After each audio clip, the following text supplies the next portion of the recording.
Mateus, capítulo 5, verso 1 a verso 12. Nós vamos, esta manhã, completar com versos 10, 11 e 12. Vendo Jesus as multidões, subiu ao monte.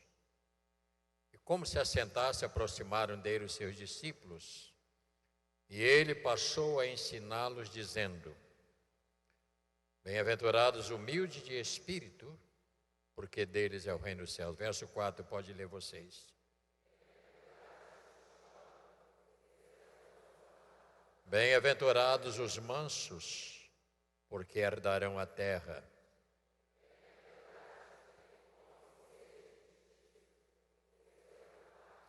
Bem-aventurados os misericordiosos, porque alcançarão misericórdia.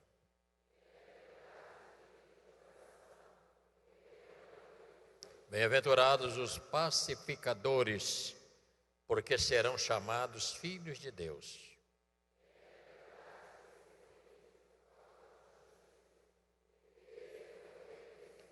Bem-aventurados sois quando por minha causa vos injuriarem e vos perseguirem, mentindo, disserem todo mal contra vós. Regozijai-vos e exultai, porque é grande o vosso galardão nos céus, pois assim perseguiram aos profetas que viveram antes de vós. Oremos. Nosso Deus e Pai, no nome de Jesus nós oramos, agradecidos pela Tua palavra, pela oportunidade que temos de ler a Tua palavra, Senhor. Obrigado. E que esta palavra nos ajude a subir mais um degrau no conhecimento, principalmente da Tua vontade. Porque, Senhor, para nós como cristãos, se não for a Tua palavra, o fazer a Tua vontade, não tem sentido a nossa vida cristã. Por isso, ajuda-nos com esta palavra, em nome de Jesus, e todos digam amém. Por gentileza, pode tomar o seu lugar. Desde o início eu tenho falado sobre este sermão que compõe de, primeiro, o total dele são 8 pontos para serem analisados. Vai de 3 e vamos finalizar fechando no final com os 3, 10, 11 e 12. E eu tenho falado que cada um deles, irmãos, é um degrau. E nós colocamos aqui eu coloquei na minha mente como que uma quantidade de degraus enormes. E você sabe que para você subir neste degrau que eu estou aqui, o que é que você tem que fazer? Tem que pisar o primeiro. E o primeiro degrau, nós falamos o quê? Bem-aventurado o quê? Você não sabe? Eu não acredito. Bem-aventurados os humildes. Então, o primeiro degrau, os humildes de espírito. Há pessoas que nunca serão salvas porque não têm humildade suficiente para reconhecer Jesus como seu Salvador. Vive num mundo de arrogância, de achar que não precisa, que não é isto. Isto significa uma arrogância. E não é capaz de ser humilde para saber que é preciso se curvar diante do Senhor. Há pessoas difíceis, pessoas até algumas que não acreditam em Deus, só na hora que estão passando por aperto que diz: ai meu Deus. Porque também a única coisa que ele sabe falar é na hora do sacrifício. Então eu tenho dito aqui que são degraus, que você vai subindo um por um, e nós falamos sobre todos eles. Bem-aventurados os que choram, bem-aventurados os mansos, Bem-aventurados que têm fome e sede de justiça, bem-aventurados misericordiosos. Isso é uma série que nós vamos falando. E eu desenhei na minha mente um grande santuário redondo, por onde você chegar, subindo a escadaria, você encontra uma porta para entrar. E nós vamos falar destas portas, os princípios dessas portas, as quais nós entramos. Será assunto para os próximos encontros nossos. E você é muito bem-vindo para isto. Eu creio, meus irmãos, que o Senhor Jesus espera que aqueles que o aceitam como o Senhor através do Evangelho tenha realmente um coração transformado e que se torne uma testemunha do Evangelho, permitindo que o seu poder de Deus transformador opere na sua vida. É o mínimo que o Senhor espera de mim e de você, é que este Evangelho que você recebe e aceita na sua vida, este Evangelho entre, mude, transforme, para quê? Para que a glória dele seja recebida, seja para louvor, para ele. A minha vida cristã, a sua vida cristã é para a glória dele, não é para nós. Ninguém vai ser cristão para ganhar isso, ganhar aquilo, este não é o contexto. Este é um evangelho que não funciona desta maneira. E eu meditei sobre este aspecto. Eu creio que nem todos vão pegar a Bíblia para ler. Há pessoas que nunca leram a Bíblia e nunca irão ler. Mas eu creio também que a Bíblia que eles irão ler, creio eu, é a vida dos crentes e da igreja. Isto fala do testemunho do nosso Senhor na nossa vida. Eu creio nisto. Há pessoas que vão chegar a Deus, vão ser salvas, não porque leu a Bíblia, mas porque está lendo ela, transcrita na sua vida, na sua mudança, transformação, porque quem mentia não mente, quem roubava não rouba, quem não, etc, etc. Porque eles vão ver por que é que a vida de fulano ou fulana, ela transformou. Eu conheci fulano assim, assim, assim, como é que ele mudou? Ele vai ver, ele vai ler a Bíblia na sua vida. Ele vai ler a Bíblia na minha vida. Ele vai ler a Bíblia na igreja. Com a maneira que os crentes vivem. E aí pesa sobre nós uma responsabilidade.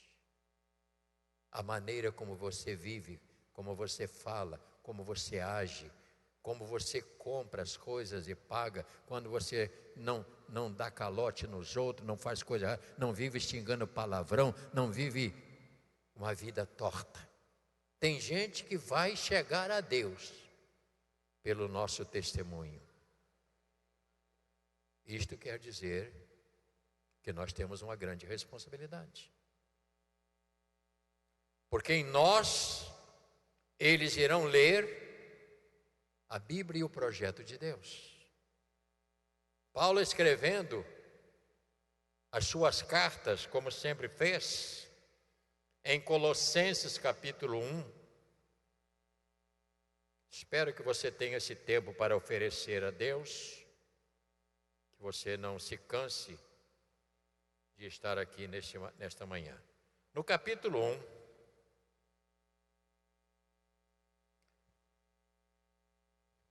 Colossenses capítulo 1. Essas cartas de Paulo, ele estava escrevendo para as igrejas. E ele então falava sobre qual seria o comportamento. Verso 24 diz assim: Agora me regozijo nos meus sofrimentos por vós. Preencho o que resta das aflições de Cristo na minha carne, a favor do seu corpo, que é a igreja. Ele dando o seu testemunho. Da qual me tornei ministro, de acordo com a dispensação da parte de Deus, que me foi confiada a vosso favor, para dar pleno conhecimento à palavra de Deus. Versículo 26. O mistério que estivera oculto nos séculos e das gerações, agora todavia se manifestou nos seus santos. Verso 27, leia. Aos quais Deus quis dar a conhecer qual seja a riqueza da glória deste mistério entre ti. Isto é, Cristo em vós,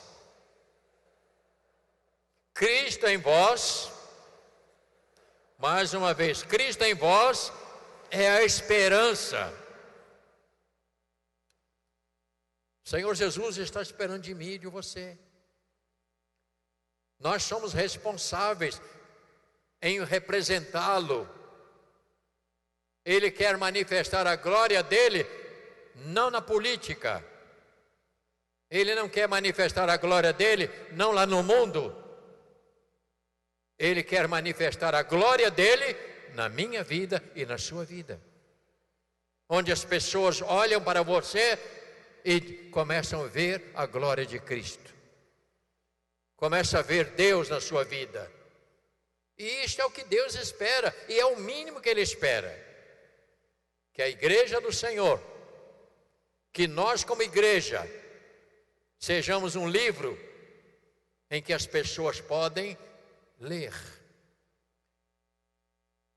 Me surpreendo às vezes com pessoas cristãs que dão mau testemunhos e servem de pedra de tropeço para os outros, infelizmente, porque as pessoas também começam a olhar a vida das pessoas. Pessoas que dizem, eu não vou para a igreja, que eu conheço uma porção de gente da igreja, que aqui fora é igualzinho incrédulos. Até certo ponto eles têm razão, porque até não são crentes. Porque se uma pessoa é cristã, ela dá bom testemunho lá fora. Se ela não dá testemunho, é porque ela ainda não se converteu. Ela crê na Bíblia, crê em Jesus, mas a sua vida não houve mudança. E é o que a Bíblia diz, que tem que haver mudança. Então, quando você tem um testemunho, as pessoas olham, ele diz, a igreja de fulana é uma igreja boa. Ele diz que a igreja que é boa, por quê? Porque a sua vida, a minha, a nossa vida diz a respeito da igreja. E isto é muito sério.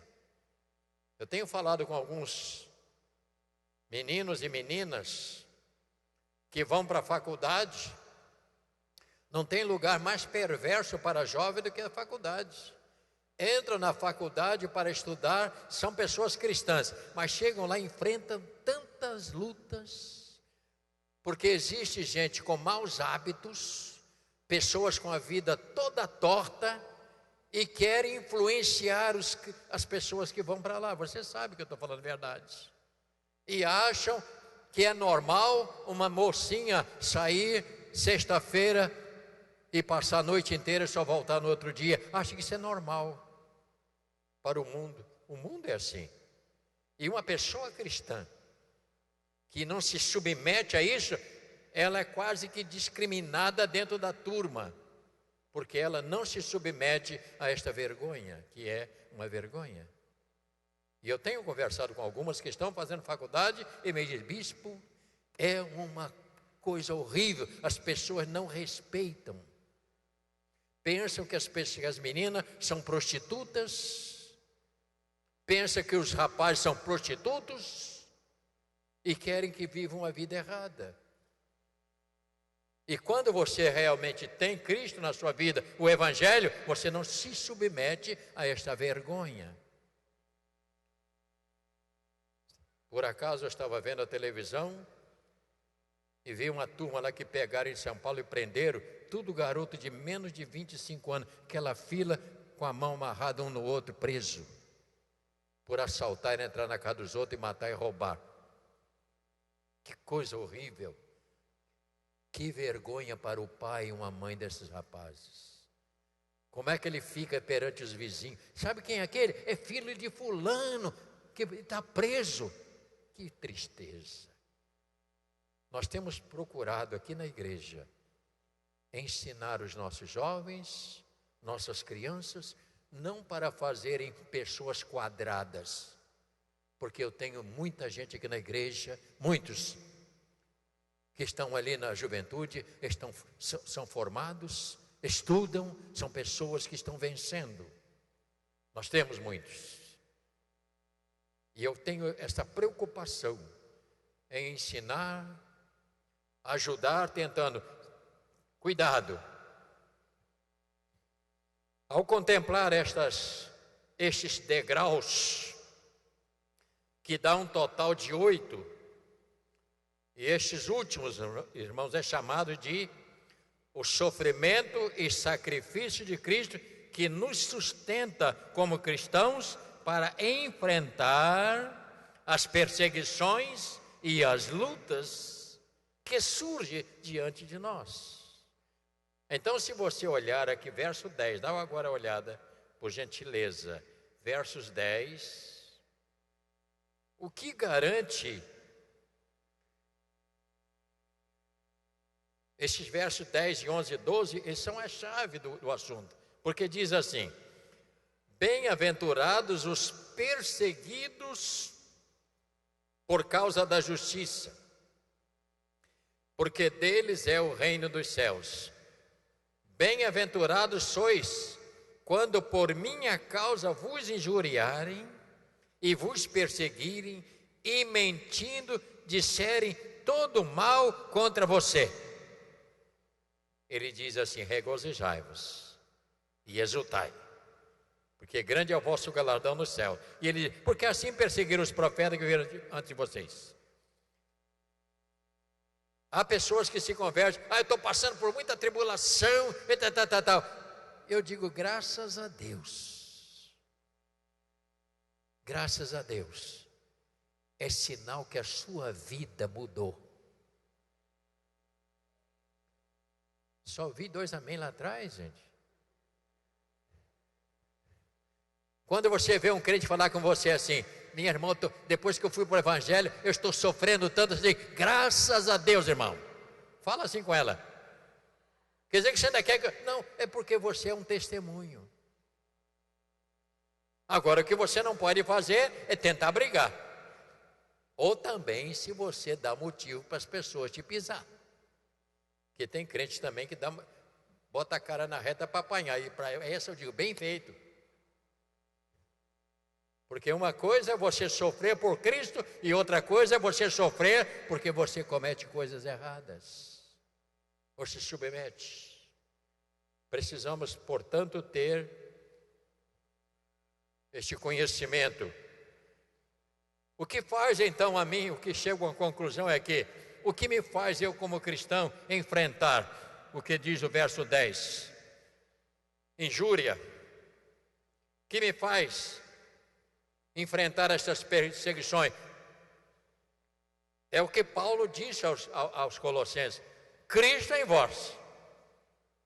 Porque se Cristo não estiver na sua vida realmente da cabeça aos pés, você não aguenta, você fraqueja. O que nos sustenta, Rogério e a esposa, o que nos sustenta é Cristo. E outros que eu estou vendo aqui, Jonatas, já imaginou você? Fica de pé, vou te usar como... Não, você não, ele lá, como exemplo. Olha para trás. Quantos anos você tem? Fala alto. 17. Está estudando o quê? Direito? Olha a tentação.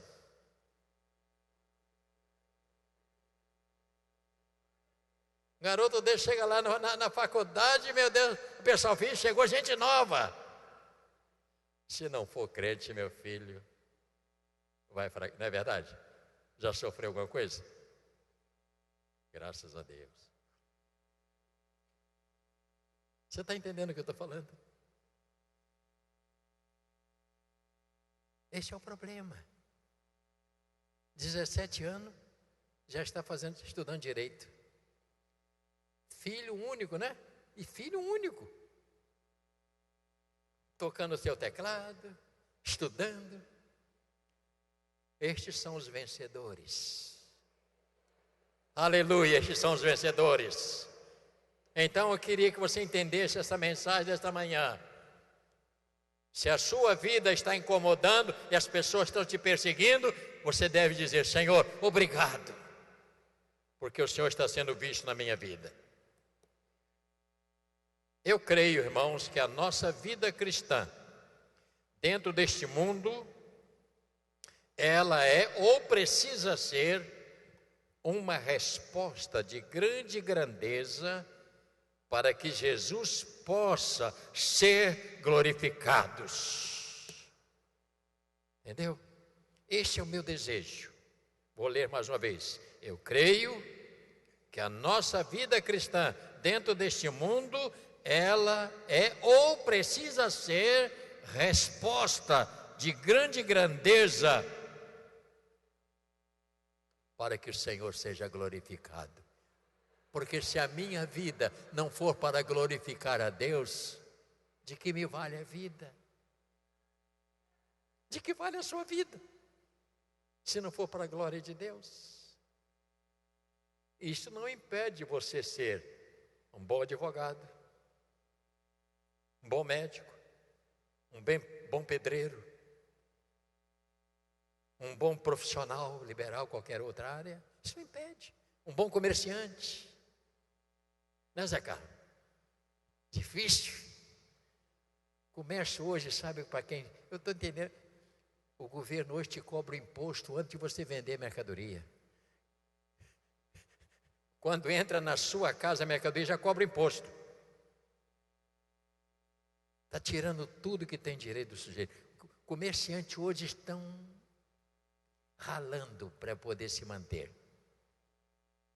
Ele está mais vigiado do que Fernandinho Beiramar, que não está tão vigiado assim, que ele continua fazendo seus negócios. Estou dizendo a você como isso é difícil nos dias de hoje, em todos os setores. Em todos os setores está havendo esse sofrimento. A beleza deste sermão que mostra, revelando como o homem se chega a Deus. Primeiro você vê, 3, olha para o texto, 3, 4 e 5. Ali está como o homem se chega a Deus. Dá uma olhada aí agora. Só para você entender um pouquinho mais que você já sabe. 3, 4 e 5.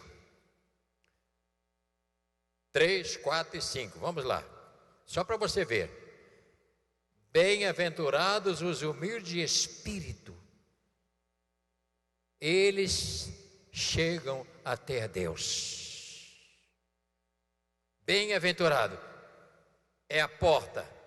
Verso 4, bem-aventurado o que chora, porque às vezes acontece. É ele chegando a Deus. Verso 5, bem-aventurados os mansos, ainda é. Bem-aventurado que tem fome e sede de justiça, ele está chegando a Deus. Mas quando chega no verso 7, olha para o texto, 7, 8 e 9, dá uma olhada, e assim a gente entende melhor. Bem-aventurados, o quê?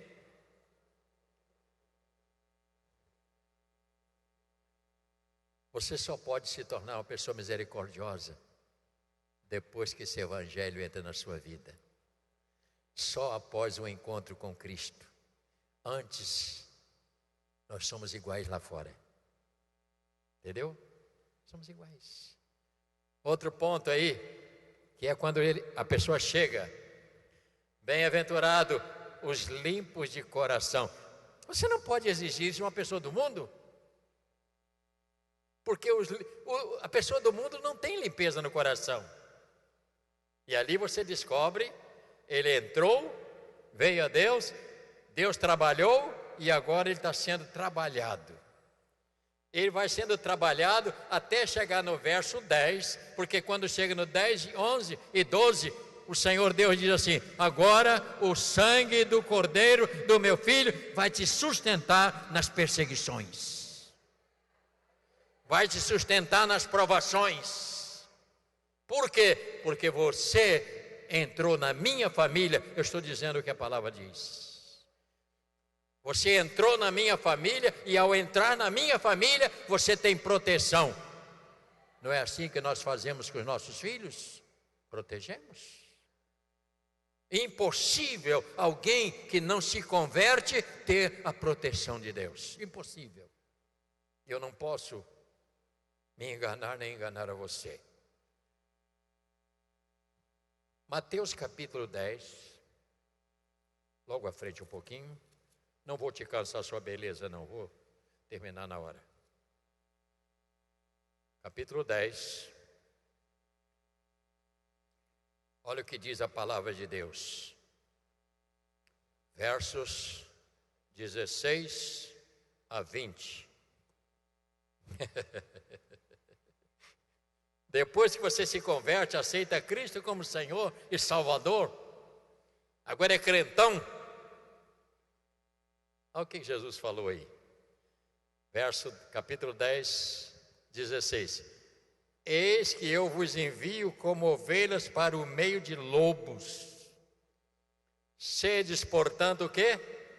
Prudentes como a serpente, simples como as pombas. Verso 17, leia a igreja de Deus. Acautelai-vos dos homens, porque vos entregarão aos tribunais, vos açoitarão nas sinagogas. 18, por minha causa sereis levados à presença de governadores, de reis, para lhes servir de testemunho a ele e aos gentios. E aqui no verso 19, e quando vos entregarem, não cuideis em como vos haveis de falar, porque naquela hora será concedido o que haveis de dizer. Verso 20, leia.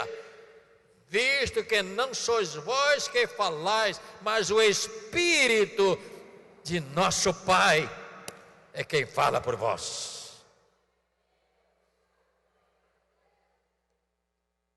Ouça.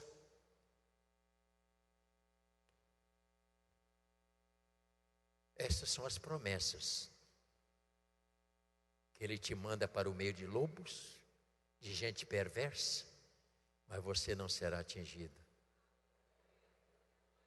porque Ele vai te sustentar, Ele vai te guardar, Ele vai te dizer: esse é meu. Versículo conhecido. Quem não souber isso é porque ainda não leu a Bíblia. Os que são de Cristo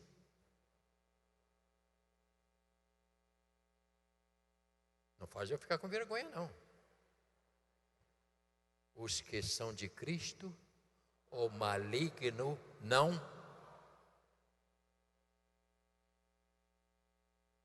É verdade, irmão.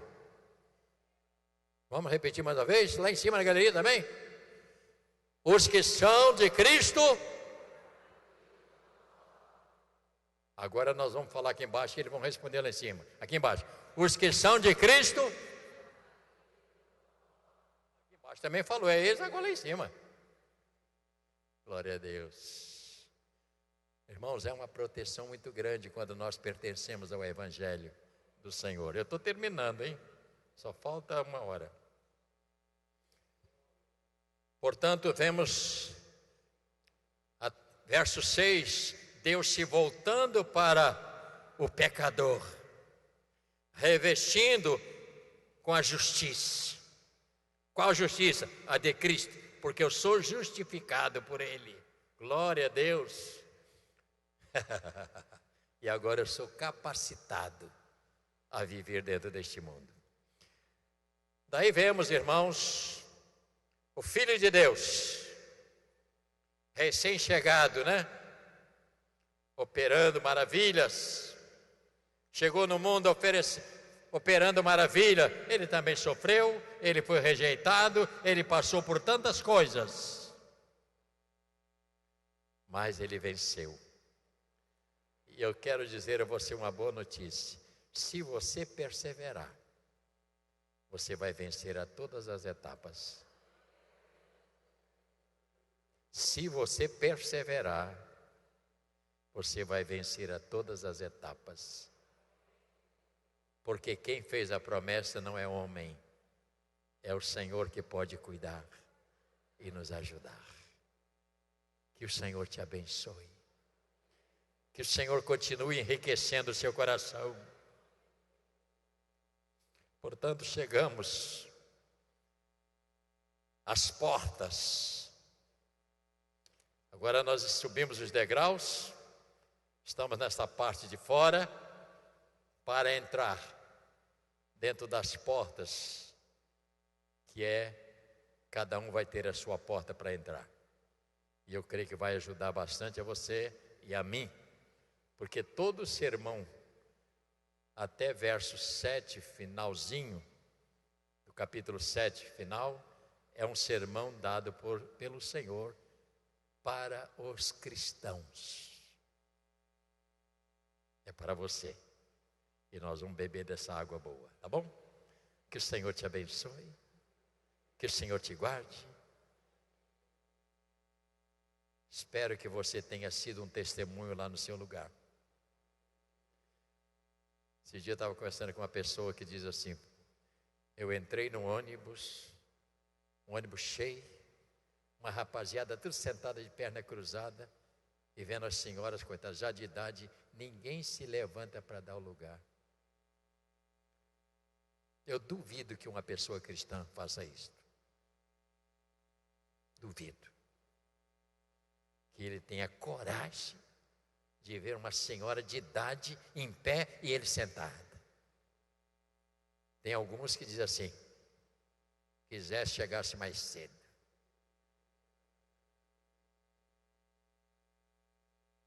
É nessa hora que você vê quem é cristão. Eu agora estou numa boa, graças a Deus. Eu entro na fila que não é a minha, e a pessoa diz: olha, tem uma fila do senhor ali.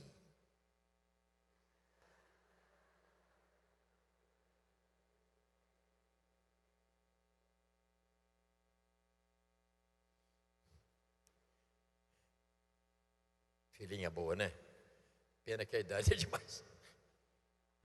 Estava no mercado esses dias lá fazendo compra, eu converso com todo mundo. Quero nem saber quem é, nunca vi mais gordo, mas converso. Eu estou na fila lá, esperando para passar com umas coisinhas lá. O camarada veio com um carrinho, bateu com um carrinho em mim atrás. Machuquei o senhor? Eu digo: não, tudo bem, estou numa boa, rapaz, estou na boa. Aí eu fui andando, quando chegou perto assim, começamos a conversar na negócio de idade. Aí ele falou comigo assim: eu quase que perguntei ao senhor: o que você está fazendo nessa fila aqui? Essa fila não é só para pessoa idosa.